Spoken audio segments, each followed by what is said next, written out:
तो finally bash in Berlin का premium live event खत्म हो चुका है। तो भाई हमने खतरनाक चीज़ें देखी बैश इन बर्लिन के प्रीमियम लाइव इवेंट के अंदर।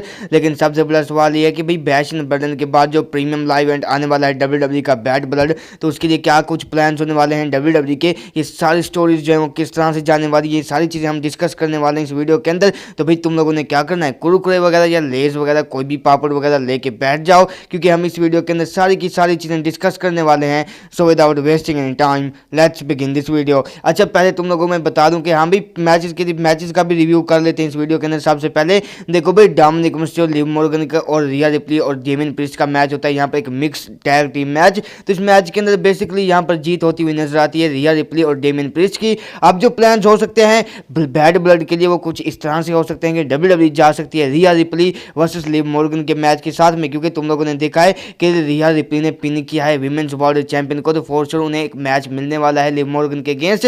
तो ये एक मैच हो सकता है बैड ब्लड के अंदर। और अगर हम डेमियन प्रिस्ट और फेन बैलर की बात करें तो ये मैच भी फॉर श्योर आपको देखने को मिल सकता है बैड ब्लड के प्रीमियम लाइव इवेंट के अंदर। तो जजमेंट डे की जो स्टोरी है वो किस इस तरह से जाने वाली है बैड ब्लड के प्रीमियम लाइव इवेंट तक। बाद में हमारा एक और मैच भी होता है, भाई क्या खतरनाक मैच था। I guess one of the best matches था इस बैश इन बर्लिन के अंदर, जहां पर ड्रू मैकिंटायर CM पंक का आमना सामना होता है एक स्ट्रैप मैच के अंदर। भाई साहब स्ट्रैप मैच तो था, लेकिन ऊपर से जो चीज़ WWE ने की, इस चीज़ को चेंज किया, जहां से वो बत्तियां वगैरह लगी हुई थी यानी कि चारों कॉर्नर के ऊपर, वो चीज़ धमाकेदार थी। भाई साहब क्या मैच था, one of the best match था ये था भाई बैश इन बर्लिन के अंदर। वो नंबर 1 कंटेंडर मैच भी हो सकता है मैच ऑफ द ईयर के लिए। देखो भाई आज देखते हैं आने वाले टाइम के अंदर क्या कुछ चीज़ें होती हैं। लेकिन हाँ भाई अब इनकी स्टोरी किस तरह से जाने वाली है। देखो समर स्लैम के अंदर हमने क्या चीज़ देखी कि ड्रू मैकिंटायर ने हराया CM पंक को। अब बैश इन बर्लिन के अंदर स्ट्रैप मैच के अंदर जो CM पंक है एक बार फिर से हमें बदला लेते हुए नजर आए समर स्लैम की हार का ड्रू मैकिंटायर से।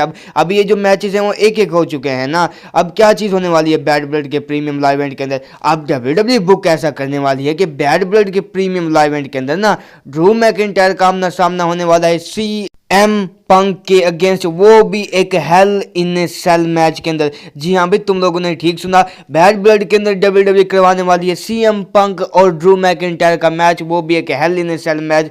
भाई साहब ये जो ट्रायोलॉजी है आपको फाइनली खत्म होती हुई नजर आएगी bad blood premium live event के अंदर, जहां पर हमें ड्रू मैकिंटायर का आमना सामना होता हुआ नजर आएगा CM पंक के अगेंस्ट, वो भी एक हेल इन ए सेल मैच के अंदर। लेकिन जो भाई इन्होंने मैच डिलीवर किया है बैश इन बर्लिन के प्रीमियम लाइव इवेंट के अंदर, जैसा कि मैंने कहा कि एक इंस्टेंट क्लासिक मैच था। लेकिन अभी तुम लोग इस मैच को कितना रेट करोगे। आई गेस मैं अगर मुझसे पूछोगे तो मैं इसको 10 आउट ऑफ 10 रेट करने वाला हूँ इस मैच को। और जिस तरह से गजब की परफॉर्मेंस आई CM पंक से, आई थिंक ये चीज़ एक्सपेक्ट नहीं कर रहा था कि मैं भी इतनी गजब की परफॉर्मेंस देंगे इतनी ओल्ड एज के अंदर CM पंक। लेकिन हाँ भाई क्या मैच डिलीवर किया इन दोनों ने, ड्रू मैकिंटायर और CM पंक। और इनकी जो ट्रायोलॉजी है वो फाइनली खत्म होगी bad blood premium live event के अंदर, जहां पर ड्रू मैकिंटायर का आमना सामना होगा CM पंक के अगेंस्ट, वो भी एक हेल इन ए सेल मैच के अंदर। लेकिन उसके अंदर कौन जीतेगा, तुम लोग अपना ओपिनियन शेयर करना कमेंट सेक्शन के अंदर। हमारा वर्ल्ड हैवीवेट चैंपियनशिप का मैच होता है जहां पर रैंडी ऑर्टन का आमना सामना होता है the home town boy, the ring general,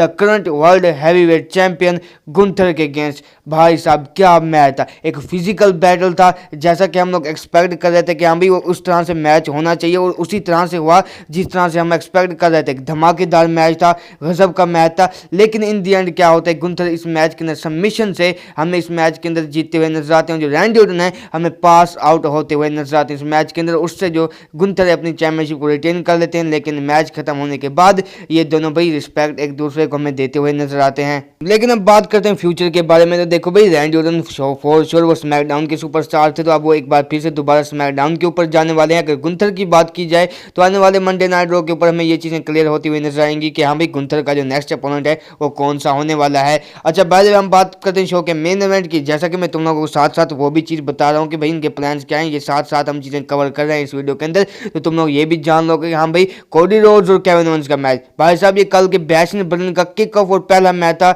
और बैश इन बर्लिन को इस मैच ने ओपन किया। लेकिन क्या मैच था, एक 5 स्टार क्लासिक मैच। भाई साहब केविन ओवेंस की तरफ से गजब की परफॉर्मेंस आती है, कोडी रोड्स की तरफ से गजब की परफॉर्मेंस आती है, लेकिन इन दी एंड क्या होता है, कोडी रोड्स अपनी चैंपियनशिप को रिटेन करते हुए नजर आते हैं। लेकिन मैच खत्म होने के बाद कुछ ऐसा लगता है कि फाइनली केविन ओवेंस का हील टर्न होगा, लेकिन वो चीज नहीं होती। लेकिन देख के ऐसा लग रहा था उस मैच खत्म होने के बाद कि फाइनली अब के केविन ओवेंस का हील टर्न होने वाला, लेकिन फिर भी वो चीज नहीं होती। दोनों गले मिलते हैं और हमें यहाँ से जो ये मैच खत्म होता हुआ नजर आता है। लेकिन मैच 5 स्टार क्लासिक था। अब देखो कोडी रोड्स का जो नेक्स्ट अपोनेंट है अब सोलो सिकोआ होने वाले हैं। तो तुम लोगों ने, अगर तुम लोगों को ये चीज़ नहीं पता तो भाई रिसेंटली स्मैकडाउन के ऊपर सोलो सिकोआ ने ये चीज़ कही थी, मैंने भी बताई थी कि हाँ भाई कोडी और केविन जो भी जीता वो सोलो सिकोआ को फेस करेगा। लेकिन सबसे बड़ा सवाल है कि कब फेस करेंगे, बैड ब्लड के अंदर या फिर सीजन प्रीमियर और स्मैकडाउन के अंदर, ये चीज़ देखने लायक होने वाली है।